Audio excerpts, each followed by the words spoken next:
Amigas y amigos, me da gusto saludarles el día de hoy.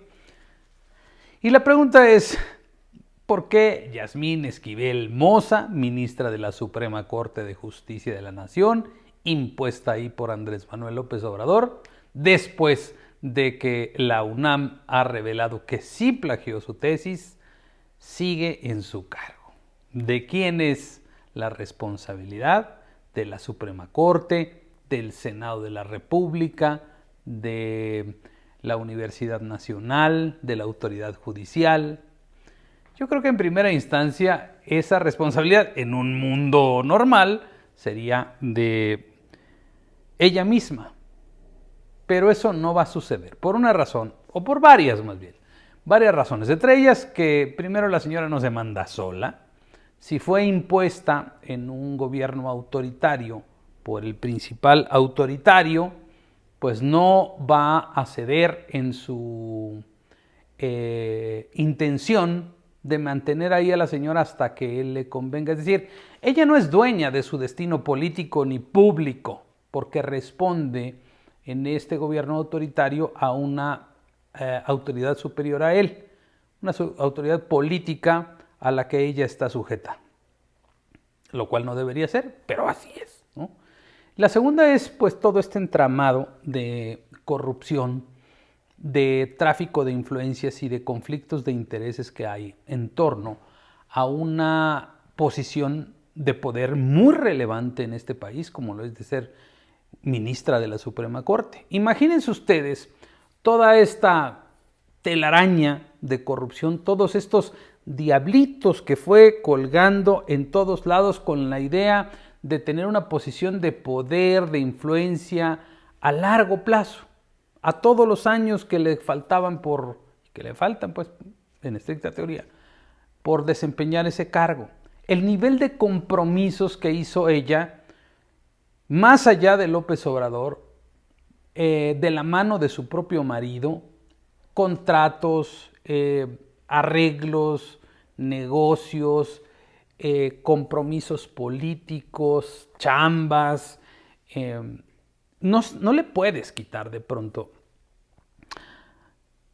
a ese sistema de corrupción que se fue construyendo desde que ella llegó. No le puedes quitar la pieza principal, se cae todo el sistema y todo ese sistema tiene implicaciones muy complicadas para el propio López Obrador. Entonces, Yasmín Esquivel va a estar ahí hasta que López Obrador lo determine.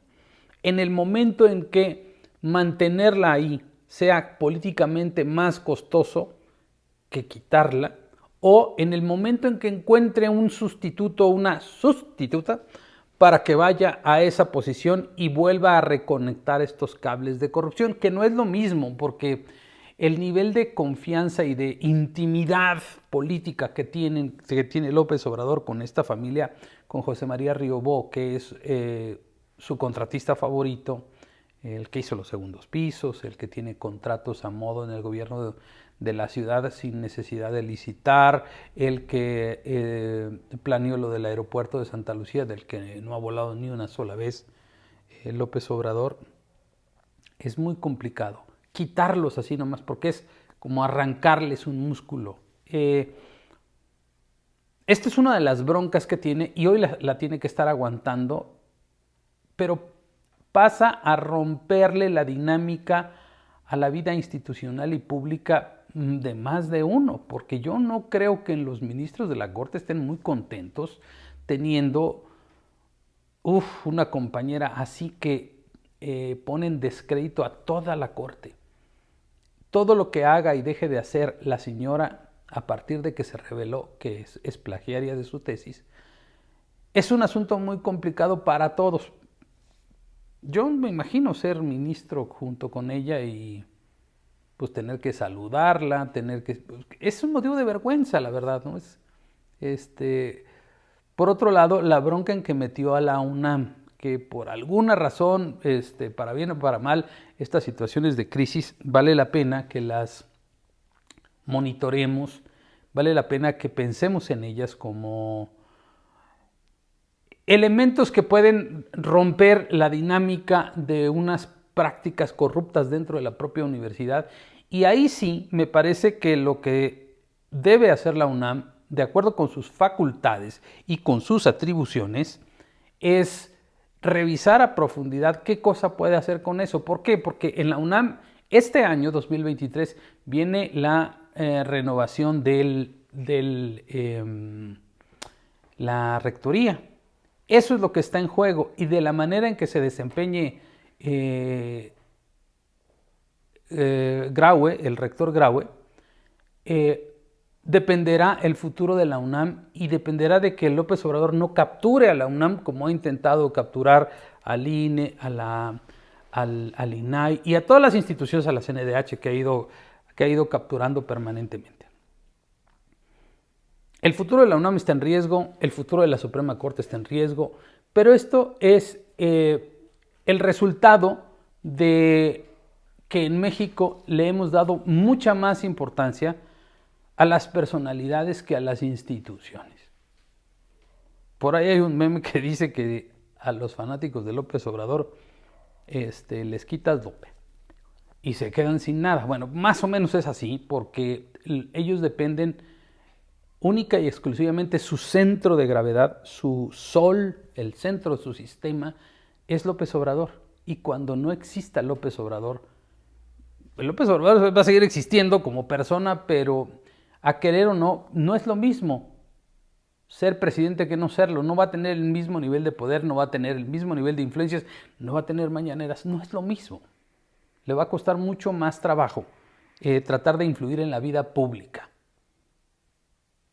Y en ese momento se van a caer, porque toda la estructura, un hombre tan egocéntrico, tan megalómano, hacer que toda la estructura y todas las decisiones importantes del gobierno dependan única y exclusivamente de él, teniendo en las secretarías de Estado y en las instituciones que él controla a puros floreros, tiene un costo político altísimo, porque además no lo ha hecho nada bien. Si tuvieran resultados, si el hombre fuera un virtuoso o un talentoso, podría haber logrado políticamente lo que quisiera, pero no es así. Estos errores le están pasando factura, y una factura muy grande. Lo único que le queda intacto es su resentimiento, su rencor y su capacidad de hacer daño. Eso sí lo tiene intacto, y lo va a seguir teniendo intacto mientras tenga poder. Eso es lo peligroso de este tipo, que es y que siempre ha sido un peligro para México. ¿Cómo compensas, pues? ¿Cómo combates este poder excesivo concentrado en una sola persona, como lo hemos venido haciendo? Juntándonos, organizándonos, informándonos, participando como ciudadanos, como lo hemos hecho y como lo vamos a seguir haciendo. Aquí lo único que va a acabar con esto, así como en el 2000 se dio la alternancia, en el 2018 se vio una votación histórica porque la gente estaba hasta la madre de lo del pasado. Lo que va a suceder ahora es una ruptura completa del sistema político mexicano, porque lo que ya vimos que no funciona es el sistema presidencialista en el que estamos basados todos. Toda la vida política de este país ha estado basada en el presidencialismo desde hace un siglo. El asunto es que ahora tenemos en la presidencia un loco, y ese loco ha excedido estas facultades metaconstitucionales que tenían todos los presidentes, sin pudor alguno, sin vergüenza alguna, con todo el cinismo del mundo, y el sistema ya reventó. La gente despertó justamente por eso, porque esto ya no es posible, rompió todas las reglas. Y lo vamos a sacar, con millones de votos llegó, con millones de votos se va a largar, porque no hay opción para él, porque no hay forma en este país que podamos aguantar otro sexenio igual. Eso lo tenemos claro muchísimos mexicanos, yo diría que la mayoría, la inmensa mayoría. Sin embargo, el reto principal no es el diagnóstico de lo que está sucediendo ahora, sino el reto principal es cómo cambiamos esta situación. Y la única forma en la que podemos cambiar esta situación es con algo que nos cuesta mucho trabajo: organizarnos, entendernos, respetarnos, tolerarnos entre nosotros y no hacer caso a los factores de división que nos siembran cotidianamente. ¿Por qué eso va a seguir sucediendo? ¿Por qué? Pues porque la verdad es que los partidos políticos también están metidos en una crisis terrible de credibilidad, pero son los únicos instrumentos que podemos utilizar ahora. Siempre y cuando quien lleve la batuta de la conducción de la vida política del país seamos hoy los ciudadanos. Por eso nos tenemos que involucrar cada vez más. Ese es el reto. El reto es decir, ya dejarle decir fuchi fuchi a la política, porque si no nos involucramos en la política, si no entramos a limpiar el cochinero que es la vida política del país, va a seguir igual. Si está sucia la política es porque no nos hemos involucrado en ella. Y no les estoy pidiendo que se vuelvan militantes, pero sí que participemos, que sepamos cómo se lleva a cabo una campaña, cómo cuestionar a un candidato, cómo se desarrolla la vida político-partidista, para que podamos ser quienes vigilan esa vida política partidista que patrocinamos nosotros, que pagamos nosotros con nuestros impuestos. Por eso tenemos que sumarnos cada vez más a entender y a participar en la vida política del país. Que no nos haga fuchi. Está bien, la política no nos gusta, a muchos no nos gusta la política porque la forma en la que se lleva a cabo se ha ensuciado demasiado. Hay que limpiarla. Bueno, de eso les quería platicar el día de hoy. Suscríbanse a este canal, pónganle like, eso le ayuda mucho, y compartan. Si quieren patrocinar, son bienvenidos y les agradezco mucho que vean este video y nos vemos en la noche, como siempre. Muchas gracias. Bye.